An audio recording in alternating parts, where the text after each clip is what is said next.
Max Verstappen and Red Bull had a dominant 2022 season. In the upcoming season, Ferrari and Mercedes will attempt to challenge Red Bull, but with the latest changes that the Milton Keynes-based team have made for the 2023 season, they might just be unstoppable.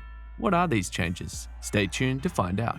With the new regulations coming into effect in 2022, we finally saw an end to the stranglehold Mercedes had enjoyed over recent years, with Red Bull taking their performance up a gear and Ferrari leapfrogging the German outfit. The Milton Keynes outfit was unbeatable in 2022. Max Verstappen won the Drivers' Championship by an astounding 146-point margin over second-place finisher Charles Leclerc, and the team scored 759 points in the Constructors' Championship to trounce both Ferrari and Mercedes. When you consider that Max Verstappen and Red Bull won 17 of the 22 races in 2022, it is difficult to imagine that anybody will be able to threaten the team's dominance in 2023. However, the penalty dealt out to Red Bull may have seemingly spelled an end to their dominant streak in the sport. The FIA penalized Red Bull with a fine of $7 million and a decrease of 10% in the amount of time they have available for aerodynamic testing for 2023. This comes in light of the Milton Keynes-based outfit being found guilty of breaching the budget cap. As a result of their victory in the 2022 Constructors' Championship, they were already slated to get the least amount of aerodynamic testing time, and the punishment only made their disadvantage more severe. But the truth is that Red Bull might not even be affected by the testing penalty.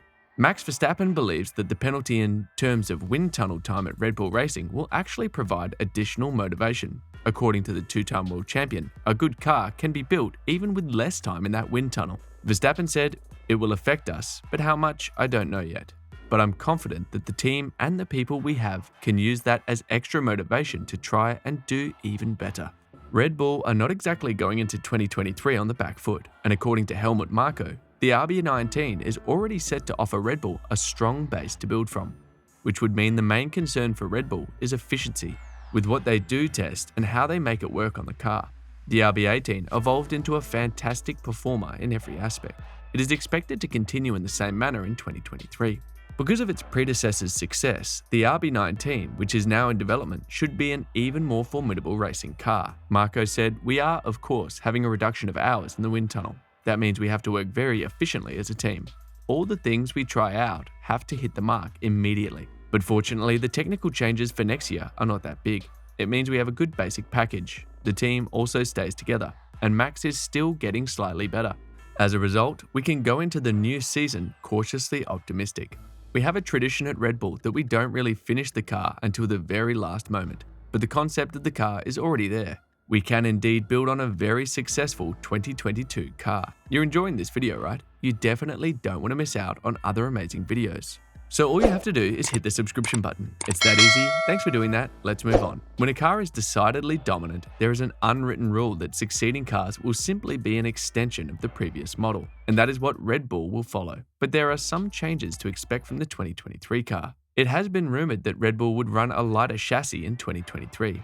According to a source in the Italian daily La Gazzetta dello Sport, the team's 2023 Formula One vehicle may be up to 3 kilograms lighter than the 2022 championship-winning RB18. Although there has not been any official confirmation from Milton Keynes as of yet, it would be intriguing to find out whether or not Max Verstappen and his team will be able to take advantage of the lighter chassis and continue their dominant performance from the previous season.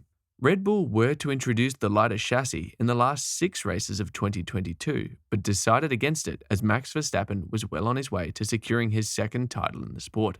The Dutchman dominated the rest of the grid last year, wrapping up the title in Japan with 4 races to go. Meanwhile, it has also been rumored that Ferrari has built a lighter chassis for their 2023 car, which might eliminate the tyre degrading difficulties they encountered last year. The Red Bull RB18 was without a doubt the most accurate representation of the Formula One technical specification for the 2022 season, but it was also the one that was least impacted by the rule changes that occurred throughout the season, most especially the implementation of Technical Directive No. 39, which was enforced from the Belgian GP.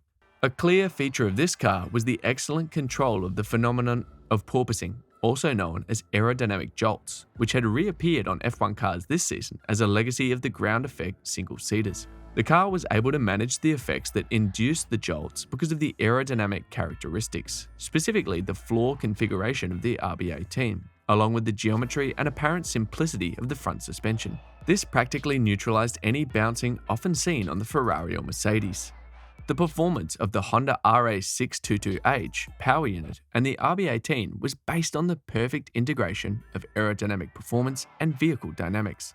The factor that strongly linked these two elements was the progressive weight saving of the car, as it was over the 798 kilogram limit at the start of the season. Almost immediately, the team of designers, which was directed by Pierre Wacker and overseen directly by Adrian Newey, had the intuition that one of the factors that could potentially generate performance was the controlled management of the stiffness for the central section of the bottom.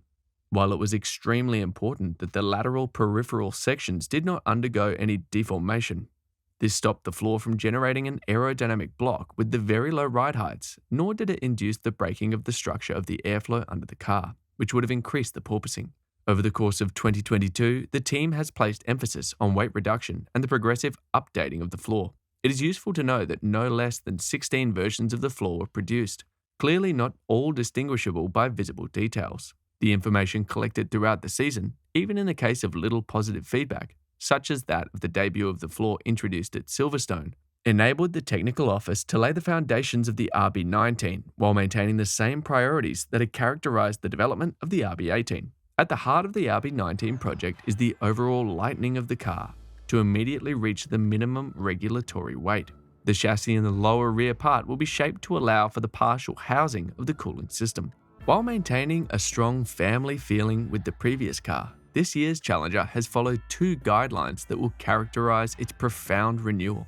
As earlier mentioned, weight reduction was the basis of the project's initial objectives, already starting from the ideas, which were never materialized with its actual adoption, of the lightened chassis, which has been widely discussed over the course of the summer. Because of the new regulation, the elbow, the section connecting the Venturi channels, will be raised by 10 mm, and the side profile in front of the rear wheels will be raised by 15 mm. Despite these changes, the floor will be lighter than the one that came before it, and it will maintain a high degree of stiffness in relation to the shape of the sides, which will prevent deformation in the periphery. The gearbox, case, and placement of the suspension elements would be characterized by a lower narrowing, increasing the section of the lower Venturi channels. In terms of upper aerodynamics, the general layout of the side pods will be characterized by a refinement of the cutouts under the side pods, which create an effect known as a double floor, while maintaining strong points of contact with the 2022 model.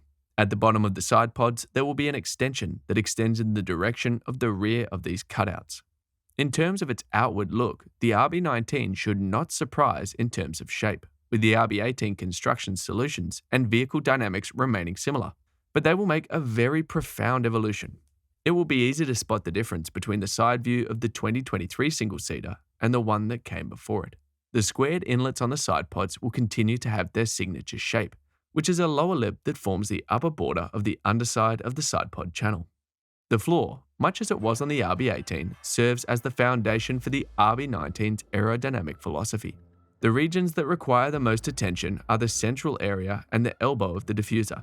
This is because the new laws have limited the amount of leeway that may be taken in certain situations.